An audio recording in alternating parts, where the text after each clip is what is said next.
how's it going, everybody? Just wanted to go out here on a ride on my 60th birthday. Today is my 60th birthday on 60 years. Gonna go take a quick cruise, enjoy the day. You know, took a personal day for myself. You know, obviously being January, it's a little bit cooler, but I geared up correctly, got layers, and I thought I'd take a nice little trip here. Maybe like 100 miles, maybe, round trip. But as the video says, this video is I'm gonna talk to you guys about the pros and cons of my 2012 Honda VT Interstate, not Interceptor, Interstate, the cruiser, because I'm enjoying it and there's not a lot of videos out here on it, and I think it's a really good value. So first one, obviously pro, is the value. In 2012, these things sold for $12,000. I bought this in November of 2025, and I ended up paying about $55, $54 all out the door. I did some negotiating with the guys. They were kind of tough about it. I don't like normally dealing with dealerships, but this particular bike had such low miles that I couldn't pass it up. I was like, well, it is at a dealer, but it's got very low miles. The one I purchased here had 4,000 on it. All right, I don't know what that car is there, so here we go. And that's really low miles. That's hardly even broken in.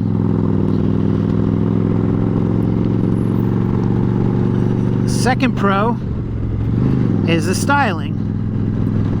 This is a very classic style, and well, classic and kind of a mix. It's a hybrid between a chopper, the long stretch high front end choppers, and then the long low cruiser style that kind of came along in the late 90s, 2000s, you know, American chopper, that kind of style.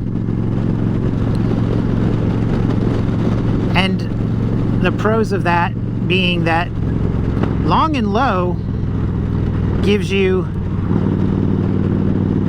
great stability, and that was one thing I was looking for coming off of dirt bikes into the street. I had a street bike before, but and had ridden off and on street things, but owning this is the second one I've ever owned in my life, street bike. So, you know, looking and doing my research, I came across these, and I was like, yeah, the styling, the classic chopper style, and just the classic style in general, overall look of the bike. This bike certainly turns heads. I get looks everywhere I go. People are always talking to me about it, questioning me, you know, who makes that, what bike is it, on and on. Wow, that's really cool, that kind of scenario. So third pro is the accessories that come on this particular model, the Interstate model. With this model you get floorboards, which are really nice, but maybe a little, makes turning sometimes a little bit precarious. You can't quite corner as far over as other type cruisers, I would guess. Maybe some of it, like a Goldwing or something, is very similar, you know, but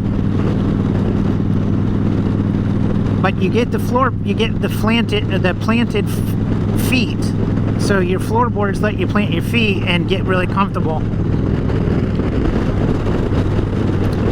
The windscreen is another plus. You know, if you wanted one of these, you'd be paying, you know, hundreds of dollars more to have that. And like today, riding in right now, I think it's maybe 50 on this day, even though the sun's out. So having a windscreen, you know, cutting some of that from hitting your chest and making you really cold is a big plus. And just in general, even on hot days, you know, you're not getting bugs. The wind is coming around. It's being diverted. So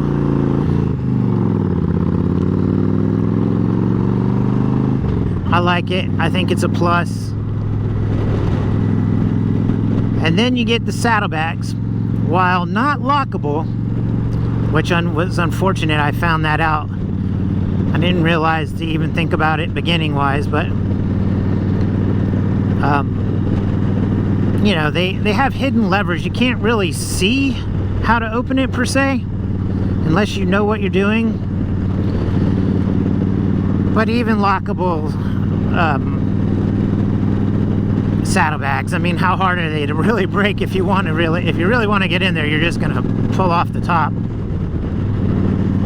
So, you know, saddlebags, big plus. I put all kinds of stuff in there. I carry my lock with me. I, you know, carry extra water sometimes. A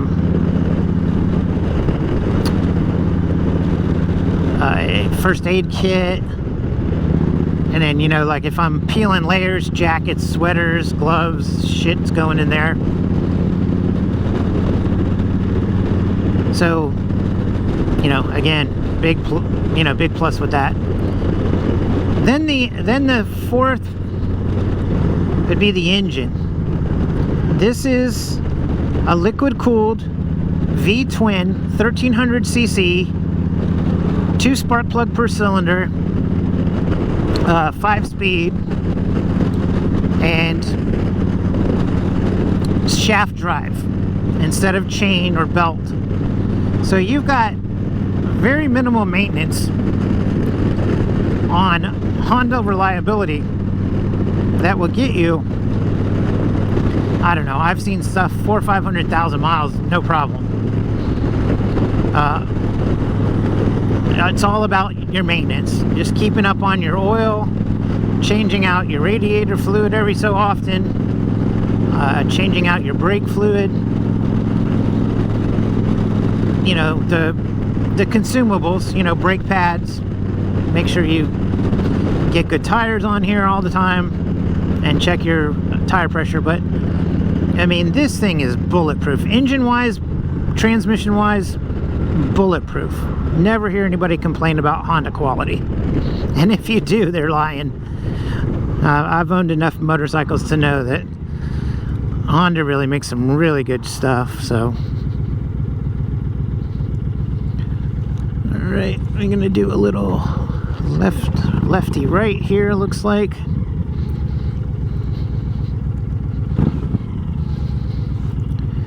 I haven't gone this way, I'm just following my phone's GPS, so I hope you don't mind me every so often having a pause.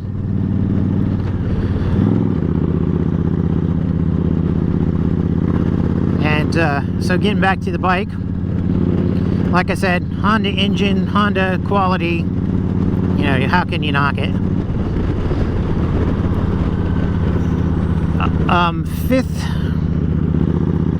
Fifth pro, I guess I would say, is being different. This bike is not one of those ones that was mass produced. I mean, they made a good amount of them, but through the years that I've owned it, or not years I've owned, sorry, years that it's been made, and now when I bought it in 2025, you know, this thing's getting 13 years old, and it still has a style that's, you know, turns head, and it's different than a lot of other people cruiser bikes and Harleys and stuff like that, because it's a cross kind of between, like I said before, a chopper and a cruiser, because it's a little longer. It's got a long wheelbase, got, you know, good fat tires to give you stability, and overall just a really good bike in general. It's a good ride, it's a good look.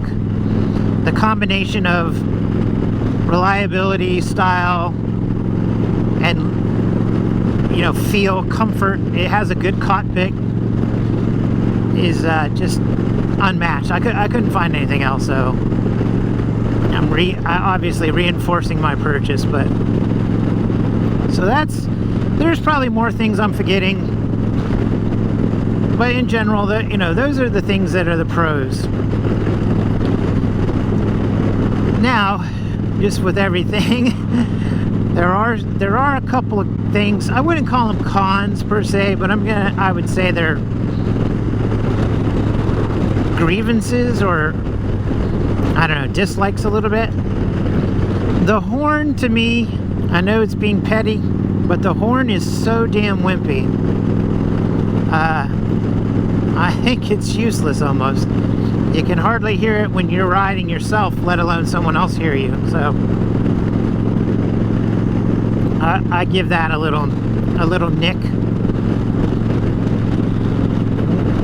I would also say that not having a sixth gear, while this is a cruiser, it's not some top-end monster. It, you know, has a lot of torque. It's just for cruise speeds, and it definitely is quick and powerful. You could definitely ride 2 up, no problem. You can tour long rides. But when you get on an interstate, if you are the type to really get on it, like if you're going 80 or 85 on an interstate, you're going to find your left foot clicking up for 6th gear, and you don't have it. It's a 5-speed. So I don't know, design flaw or not, or maybe just a, you know, only my personal kind of pet peeve. Not having a 6th gear kind of, a 6th gear would be nicer, let's just put it that way. And I would say also, in this day and age, when they made them, they came with halogen light bulbs, which, you know, that was probably the best technology at the time. But yeah, switching out for LEDs would be smart. I'm gonna do that here eventually. So that, I would say that's kind of a knock. Maybe if LED technology existed at the time. I don't know if it did or not. So maybe that's a little knock if you want to. I'm really getting picky. I'm getting into the weeds on all this stuff. Another thing is the turn signals are not anti-cancel. So if you turn it on and you turn left and then you straighten back up, you still have to turn off the turn signals. You'll see in my video, a couple of my videos, every so often I leave the turn signal on, and you'll see the green light flashing on my speedometer control gauge kind of scenario. And I think the last thing I would say is the bars. While I know what design they were going for a low slung design. If you're just even a standard guy, I'm 5'7", 5'8", kind of in between there. The bars come back pretty dang far, and they're definitely low. So I have on order a set of risers that'll give me at least a one inch rise, and it was supposed to be, you're supposed to be able to turn them around, either if you want to go back to you or forward, but you could turn them so that you can get a couple inches either way, and I'm going for that. I think I'm going to raise, with the raise, and then I'm going to go forward. I'm going to try forward first with them, but I'll make a video of it so you guys will see what it's like. That scenario supposedly will not have me have to extend any cables.